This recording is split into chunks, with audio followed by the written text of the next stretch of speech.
মানুষের সামনে আপনি যতই ভালো থাকুন, কেউ না জানলেও এমন কিছু কাজ আছে যা আপনার জীবন থেকে ধীরে ধীরে বরকত কমিয়ে দিতে পারে। সবচেয়ে ভয়ের বিষয় কি জানেন? যেই গুনাহ হয়তো আপনি মানুষের কাছ থেকে লুকিয়ে রাখছেন, কিন্তু আল্লাহর কাছ থেকে নয়। আমরা সাধারণত সেই গুনাহগুলোকে বেশি ভয় পাই, যেগুলো মানুষ দেখে ফেলতে পারে।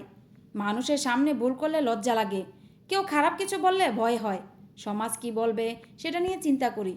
কিন্তু যখন আমরা একা থাকি, তখন কি আমরা একইভাবে আল্লাহকে ভয় করি? একজন মানুষ হয়তো সবার সামনে খুব ধার্মিক, নামাজ পড়ে, ভালো কথা বলে, মানুষকে উপদেশ দেয়, কিন্তু একা ঘরে গিয়ে এমন কিছু দেখে বা করে যেটা সে কখনোই চাইবে না অন্য কেউ জানুক। সে ভাবে কেউ তো দেখছে না, কিন্তু সত্যিই কি কেউ দেখছে না?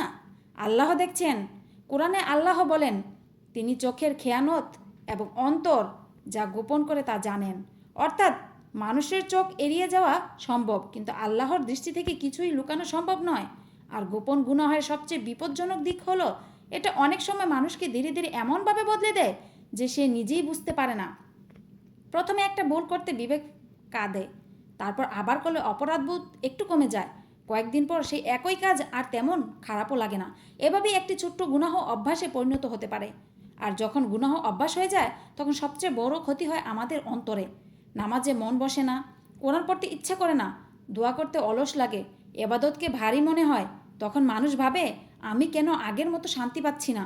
কিন্তু কখনো কখনো উত্তরটা নিজের ভেতরেই থাকে। আমরা দুনিয়ায় অনেক জিনিসের বরকত চাই, রিজিকে বরকত চাই, সংসারে শান্তি চাই, সন্তানের ভালো ভবিষ্যৎ চাই, মনের প্রশান্তি চাই, কিন্তু একই সঙ্গে এমন কিছু কাজ আঁকড়ে ধরে রাখি যেগুলো আল্লাহ পছন্দ করেন না। তাই আজ নিজেকে একটি প্রশ্ন করুন, আমি একা থাকলে এমন কি করি যা মানুষ জানলে আমি লজ্জা পাবো? এই প্রশ্নটা অন্য কাউকে করার জন্য নয়, নিজেকে করার জন্য। হয়তো আপনার জীবনে এমন একটি গোপন অভ্যাস আছে যেটা আপনি বহু দিন ধরে ছাড়তে পারছেন না। আজ সেটা ছেড়ে দেওয়ার সিদ্ধান্ত নিন।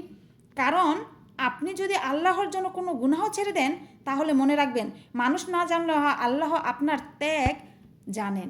হয়তো আপনার যুদ্ধটা কেউ দেখছে না, আপনি একা মোবাইল হাতে নিয়ে নিজেকে আটকাচ্ছেন, একটা হারাম জিনিস দেখে চোখ ফিরিয়ে নিচ্ছেন, একটা খারাপ সম্পর্ক থেকে বের হয়ে আসছেন, রাগের সময় প্রতিশোধ না নিয়ে চুপ করে যাচ্ছেন।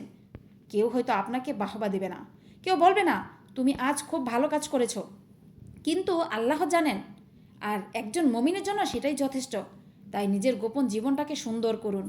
কারণ মানুষের সামনে আপনার যে চেহারা, সেটা আপনার পরিচয় নয়। আপনি আসলে কে সেটা প্রকাশ পায় তখন আপনি একা থাকেন।